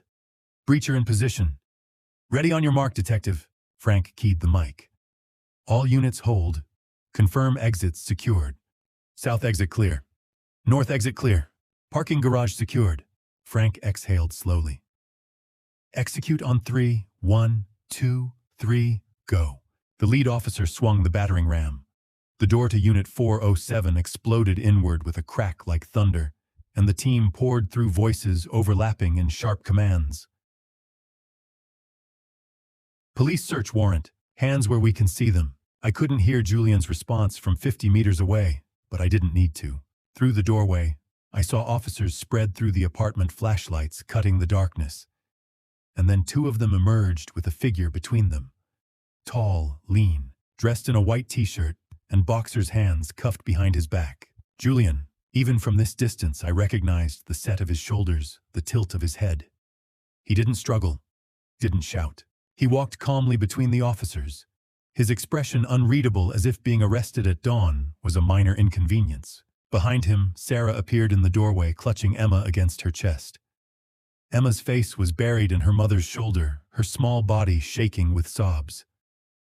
Sarah's eyes were wide and red. Addie! Emma's scream cut through the fog, high and desperate, and my chest cracked open. Frank put a hand on my arm. Stay in the car, Archer. I stayed. At 7:15, as officers were loading Julian into a transport van, a black sedan pulled up. The driver's door opened, and Vincent Russo stepped out, dressed in a dark suit, his face impassive. He walked directly to Frank and handed him a small object wrapped in a plastic evidence bag. A USB drive. Frank held it up to the light. This, the recording. October 10th. Julian and my former employers. Everything you need. Vinny's Brooklyn accent was flat, businesslike. I've already spoken with the prosecutor's office. Full cooperation in exchange for immunity. My lawyer has the paperwork. And when did you record this? 2 weeks before the vodka was delivered. Julian called to confirm the timeline. I recorded it as insurance. Didn't want to end up holding the bag if things went sideways. Vinny glanced at the transport van. Looks like they did. Frank pocketed the drive. You'll need to testify. I know. My lawyer will coordinate. Vinny turned to leave, then paused and looked at me through the windshield. For a moment, our eyes met. He nodded once, not an apology, but an acknowledgement, and walked back to his car. Frank plugged the USB into a tablet and handed me an earbud. You sure you want to hear this? I took the earbud. Yes. He pressed play. Static hissed.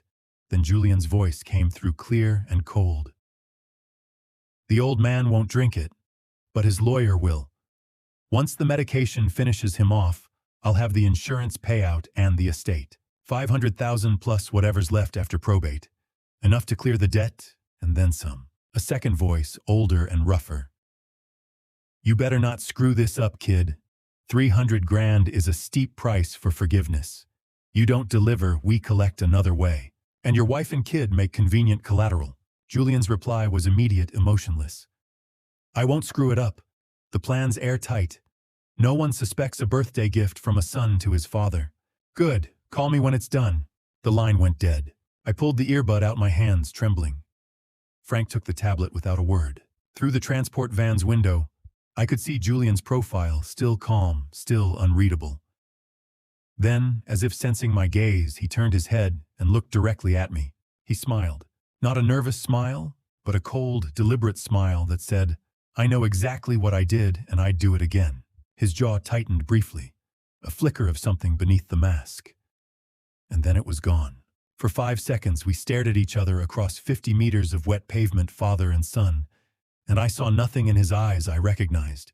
Then the van pulled away. Emma broke free from Sarah and ran toward the street, her small legs pumping, her voice breaking. Daddy, Daddy, don't leave me. I was out of the car before I realized I'd moved, crossing the distance in long strides, catching her before she reached the curb. She collapsed against me, her sobs wrenching and raw, and I held her the way I used to hold Julian when he was small.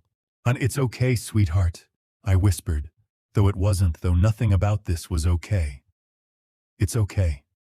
I've got you. Sarah reached us a moment later, her face pale and hollow. Archer. I'm so sorry. I didn't know. I swear I didn't. I know, I said quietly. Take her home. Frank will call you later about the trial. She nodded, taking Emma's hand, and led her back toward the building. At 10 o'clock that morning, I sat in a windowless interrogation room at Portland Police Headquarters, staring at the two-way mirror on the far wall. Frank stood beside me, arms crossed. The door opened. 2 officers led Julian inside, still cuffed, still calm. They seated him across the table from me and stepped back, flanking the door. Julian looked at me and smiled again. Hello, Dad. The interrogation room was small and windowless, lit by a single fluorescent panel that hummed like a dying wasp.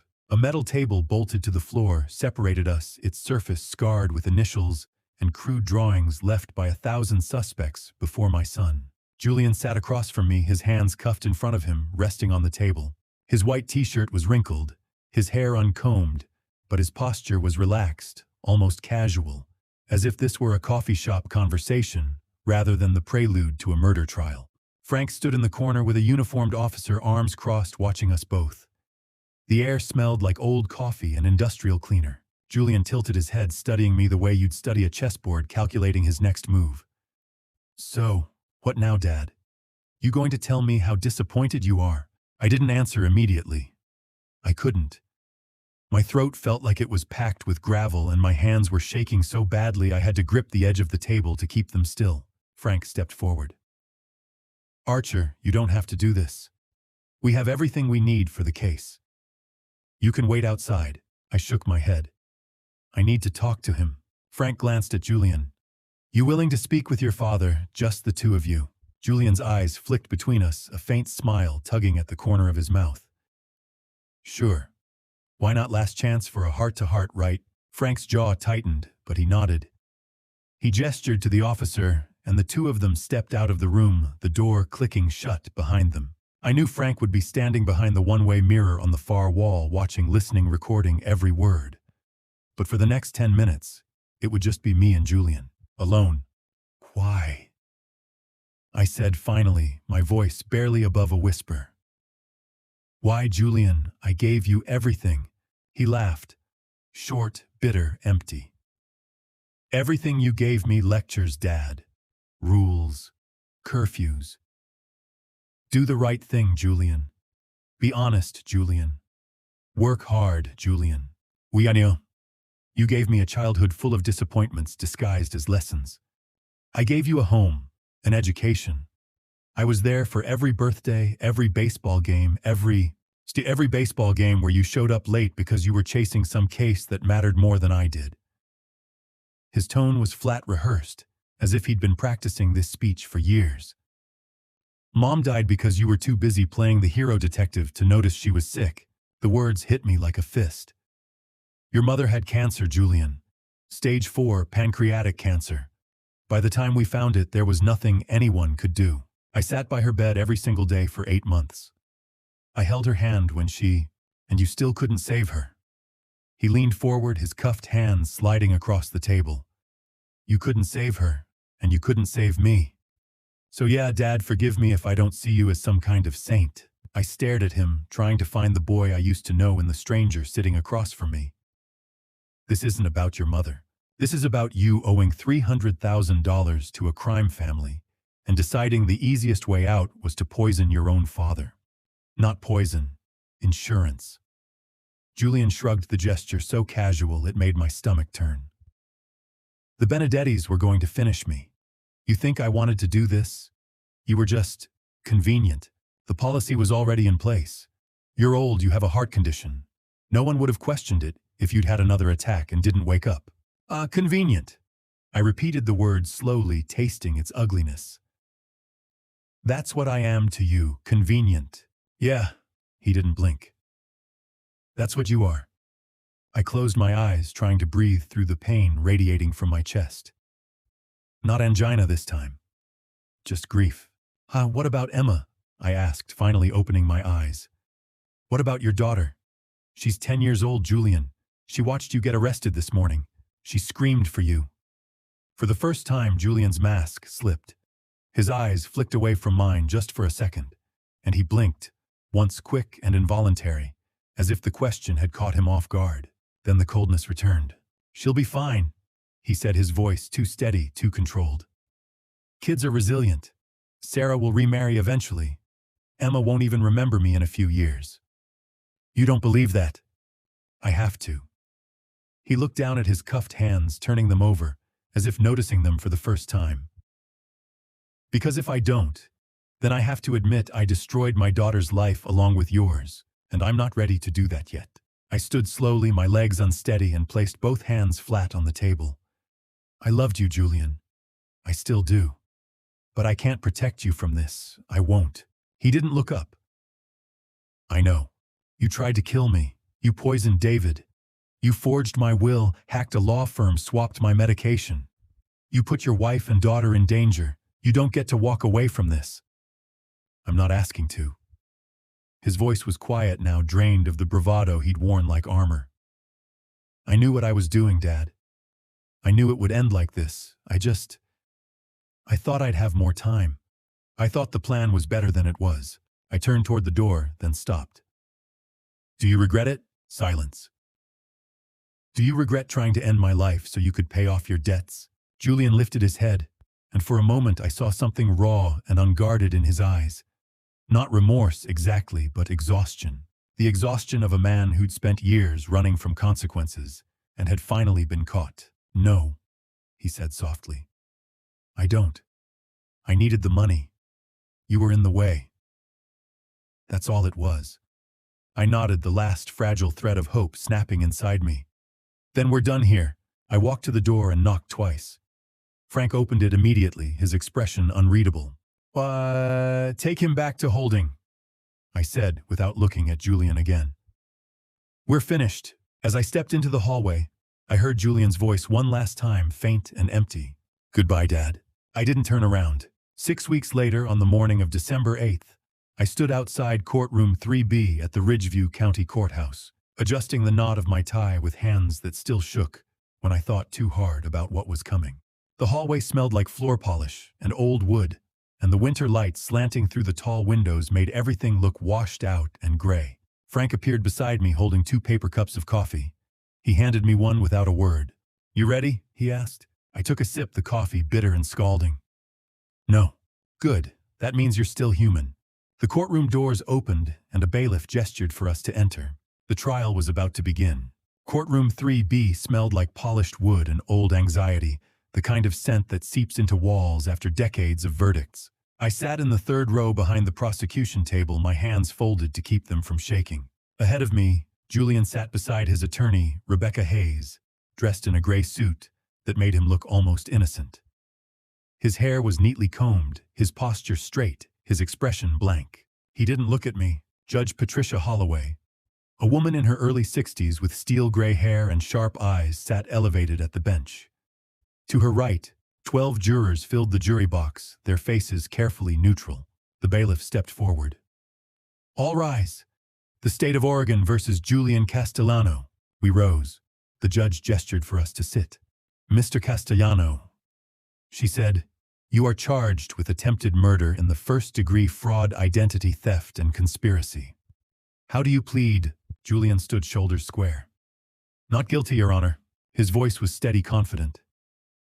I felt something twist in my chest. Very well."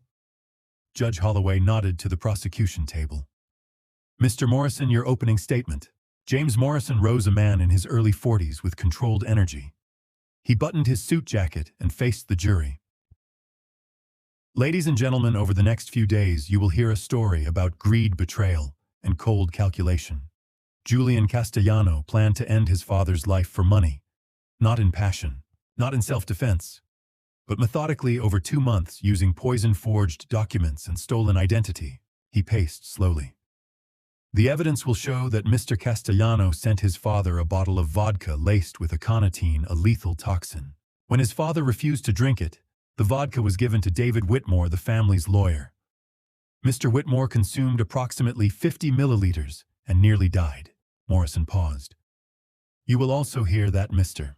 Castellano swapped his father's heart medication with a dangerous substitute, hacked a law firm's system to forge a will, leaving him the entire estate, and used a $500,000 life insurance policy as collateral for gambling debts." He turned to face Julian. "This was not a mistake. This was attempted murder, premeditated and deliberate." Judge Holloway nodded to the defense. Ms. Hayes, Rebecca Hayes, stood approaching the jury box with calm deliberation. "Ladies and gentlemen, my client made mistakes. Serious mistakes.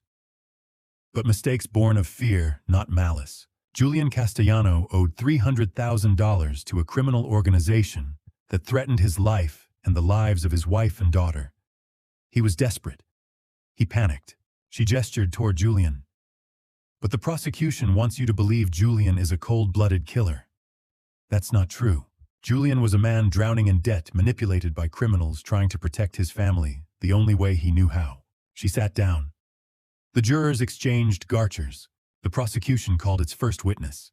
"Dr. Michael Brennan, please take the stand." Dr. Brennan testified about David Whitmore's aconitine poisoning and the swapped medication in my prescription. Morrison presented the evidence bags containing both. David Whitmore was next. When Morrison asked him to describe October 12th, David's voice was steady but quiet. "Archer brought me a bottle of vodka as a gift. I drank approximately 2 ounces. Within an hour, I was experiencing severe chest pain. At the hospital, doctors told me I'd been poisoned." Catherine Walsh took the stand next, presenting server logs showing Julian's apartment as the source of the hacked will. "Chakta. The digital will was uploaded from IP address 198.51.100.42 at 2:34 a.m. on August 15th. That address corresponds to Unit 407 at the Laurelhurst Towers, leased to Julian Castellano. At 2 o'clock, Morrison called my name. "The state calls Archer Dalton." I walked to the witness stand, placed my hand on the Bible, and swore to tell the truth. Morrison approached. "Mr. Dalton, did your son know about your heart condition?" Yes. He visited me in 2021. I showed him my prescriptions. And the vodka bottle. Who sent it?" "Julian. It arrived via FedEx on my birthday. I didn't trust him, so I gave it to David Whitmore. David nearly died because of my instinct." I paused. At first, the police suspected me because I delivered the bottle, but the evidence proved Julian was the sender. Rebecca Hayes rose for cross-examination. Mr. Dalton, you and Julian have had a strained relationship for many years, haven't you? Yes. Is it possible someone else tampered with that bottle? No. The lab confirmed the seal was intact until David opened it. The handwriting matched Julian's. The FedEx tracking showed shipment from Portland sender listed as Julian Castellano, Hayes pressed. But you admit you didn't trust your son. Couldn't that bias affect your testimony? My testimony is based on evidence, not bias. She nodded. No further questions. At 5 o'clock, Judge Holloway rapped her gavel. Court is adjourned until 9 a.m. tomorrow. I stepped into the hallway exhausted. Sarah Castellano stood near the elevator, her arms wrapped around herself. When she saw me, she nodded once. Tomorrow she would testify. The courtroom felt colder on the second day, as if the weight of what was coming had leached the warmth from the walls. I sat in the same third-row seat, watching Sarah Castellano walk to the witness stand. She wore a simple black dress, her hair pulled back, her face pale and drawn. When she raised her right hand to take the oath, her fingers trembled. Julian sat motionless at the defense table, staring straight ahead. He didn't look at her. James Morrison approached. Mrs. Castellano, did you know your husband planned to harm his father? Sarah's voice was barely audible. I knew about the debt. I knew Vinny Russo had been following us for months. But I didn't know about the vodka or the medication until Detective Miller told me. She paused, her composure cracking. Julian threatened me. He said if I told anyone, he'd take Emma and disappear. I was terrified. Oh, did you have any evidence of your husband's intentions? Yes. Sarah pulled out a printed email. Julian wrote this to a lawyer representing the Benedetti family. It's dated October 3rd. It says, once the old man is gone, I'll transfer $200,000 immediately. Morrison held up the email for the jury. Once the old man is gone, meaning Archer Dalton. Yes. Rebecca Hayes rose for cross-examination. Mrs. Castellano, you're testifying in exchange for immunity, correct? Yes. So you have every reason to shift blame onto your husband to protect yourself. Sarah's eyes flashed. I'm testifying because my daughter deserves a mother who tells the truth. Julian put all of us in danger. I won't let him do it again. Hayes nodded. No further questions. At 10:30, Vincent Russo took the stand. He looked different in a suit and tie, almost respectable, but his Brooklyn accent reminded everyone of what he was. Mr. Russo, you were employed by the Benedetti crime family to monitor Archer Dalton, correct? Correct. Why? Julian Castellano owed $300,000. He told my employers he'd pay it off with a life insurance policy. $500,000 payable on his father's death. My job was to make sure the old man didn't run before Julian could collect. Did Julian ever express remorse for his plan? Vinny's expression didn't change. No. He talked about it like it was a business transaction. When I told him I was pulling out because I don't touch cops, he laughed, said his father was too proud to see it coming. Morrison held up the USB drive. You provided a recording of Julian discussing the plan. Why? Not insurance. I knew if things went sideways, I'd need proof I wasn't calling the shots. Hayes declined to cross-examine. At 2 o'clock, Morrison stood for his closing argument. But ladies and gentlemen, Julian Castellano is guilty of attempted murder in the first degree. Not manslaughter. Not a crime of passion. Premeditated, calculated attempted murder. He gestured toward the evidence table. He sent poisoned vodka. He swapped life-saving medication. He hacked a law firm to forge a will, and when his father refused to drink the vodka and gave it to David Whitmore instead, Julian didn't stop. He didn't call. He didn't warn anyone. He let Mr. Whitmore nearly die, and he let his own father become the prime suspect. Morrison's voice hardened. That is not the behavior of a desperate man. That is cruelty. The evidence is overwhelming. The verdict must be guilty. Rebecca Hayes rose. Ladies and gentlemen, my client made terrible choices, but those choices were driven by fear, not malice. Julian owed $300,000 to a criminal organization that threatened to harm his wife and daughter. He panicked. She paused. But Julian never directly harmed anyone. David Whitmore drank the vodka of his own free will. Archer Dalton never took the fake medication. No one died. This is not attempted murder. At most, this is reckless endangerment. She sat. The courtroom was silent. Judge Holloway addressed the jury. You will now retire to deliberate. A unanimous verdict is required. The jury filed out. The clock read 4:03. I waited in the hallway with Frank Miller drinking bitter coffee and watching the winter sky darken. Frank didn't try to make conversation. He just stood beside me. At 8:15, the bailiff emerged. Jury's back. We filed into the courtroom.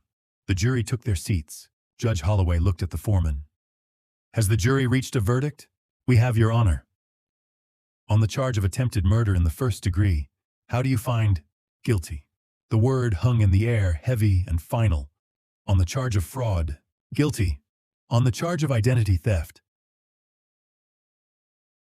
guilty. Not on the charge of conspiracy, guilty. Judge Holloway nodded. The defendant is found guilty on all counts. Sentencing is scheduled for December 30th. The defendant is remanded to custody. Julian stood slowly, his jaw tightening. He turned and looked at me. Not a garcher, but a deliberate 3-second stare, cold and empty. Then he turned away and let the officers lead him out. I didn't move. I couldn't. At 8:45, I stepped out of the courthouse into the cold Oregon night. Snow had begun to fall soft and silent. My breath misted in the air. Frank appeared beside me. You okay? I nodded, though I wasn't sure it was true. It's done. Sentencing's in 3 weeks.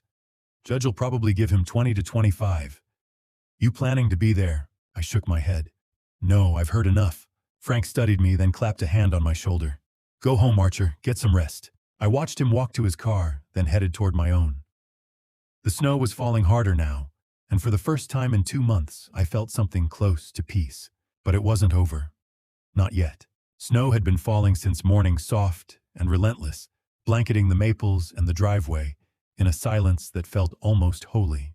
I stood at the kitchen window, watching it accumulate white on white, erasing the tire tracks and footprints. Kate used to say the first snow made everything new again, that it gave you permission to start over. I didn't know if I believed that, but I wanted to. At 3 o'clock, the doorbell rang. I opened the door and found Emma standing on the porch in a red winter coat. Her blonde hair dusted with snowflakes. Her cheeks pink from the cold. She held a small backpack and looked up at me with eyes that were too hopeful, too trusting. Hi, Grandpa. I knelt down and pulled her into a hug, breathing in the scent of her shampoo and the cold winter air. For a moment, I couldn't speak. I just held her and tried not to let her feel me shaking. Come inside, sweetheart. It's freezing out here. She sat at the kitchen table, her hands wrapped around a mug of hot chocolate with too many marshmallows. She didn't ask about Julian right away. She talked about school, about her friend Megan's birthday party, about the stray cat on their back porch. I let her talk, grateful for the normalcy. Finally, she set the mug down and looked at me. Grandpa, where's Dad? I'd been preparing for this question for 2 weeks, rehearsing answers that would be honest, but gentle. None felt adequate. Your dad made some mistakes, Emma, big ones. And because of those mistakes, he has to go away for a long time. How long? A very long time. Her brow furrowed. Did he hurt somebody? He tried to. He didn't succeed, but he tried. And the law says that when you try to hurt someone, there are consequences. She was quiet, staring into her mug. Then she asked the question I'd been dreading most. Do you still love him? My eyes burned. I reached across the table and took her small hand in mine. Yes, I still love him.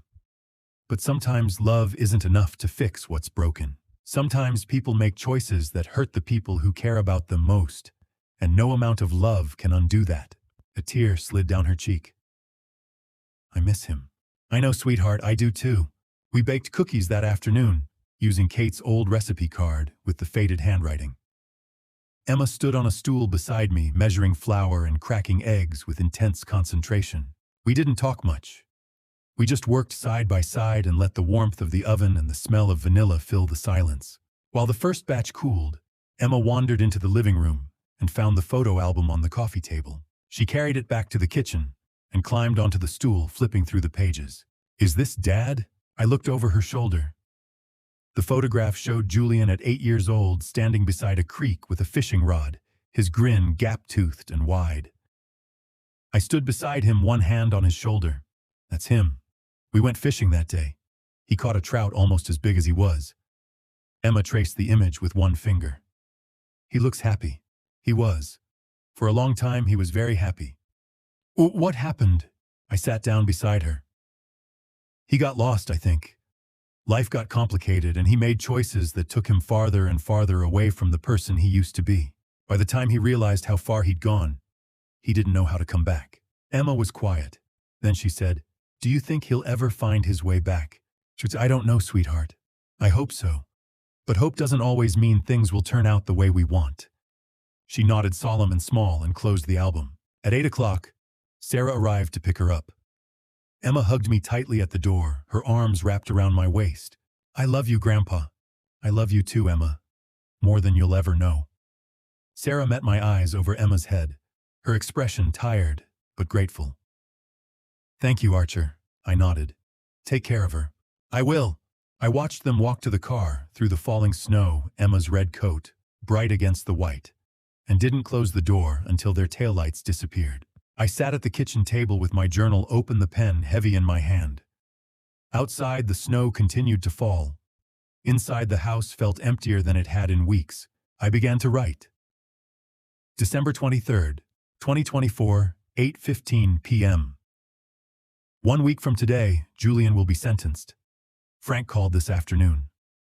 The prosecutor is recommending 25 years with parole eligibility after 15. I won't be there. I've sat through enough courtrooms. For 48 hours after David was poisoned, I was the prime suspect. That stain doesn't wash off easily. Julian will spend the next 15 years, maybe more, in a cell, and I will spend them here trying to make sense of what he became, trying to remember the boy in the photograph, the one who laughed and fished and believed his father was a hero. I paused, staring at the words, then looked at Kate's photograph on the mantel. I whispered to her image. "I tried to save him, Kate. I did everything I could. But I couldn't." I picked up the pen again. "But I can save Emma. She's still innocent, still whole. And maybe that's enough." I closed the journal. Through the window, the snow fell soft and silent, covering everything.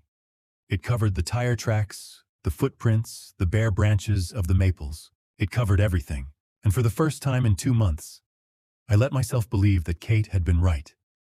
That the first snow gave you permission to start over. Outside, the world was white and quiet and new. If you've stayed with me this far, I want you to understand something. This family story isn't just mine. It belongs to every parent who's watched a child drift beyond reach, every father forced to choose between love and what's right. My family story taught me that blood doesn't guarantee loyalty, and sometimes those we trust most become strangers. I made mistakes. I was too busy being the detective solving everyone else's problems while missing the poison in my own home. God knows I wish I'd seen the signs before Julian chose dad revenge over redemption. His twisted dad revenge, poisoning me for money, letting me become the suspect, cost him everything, his freedom, his daughter, his soul. So here's my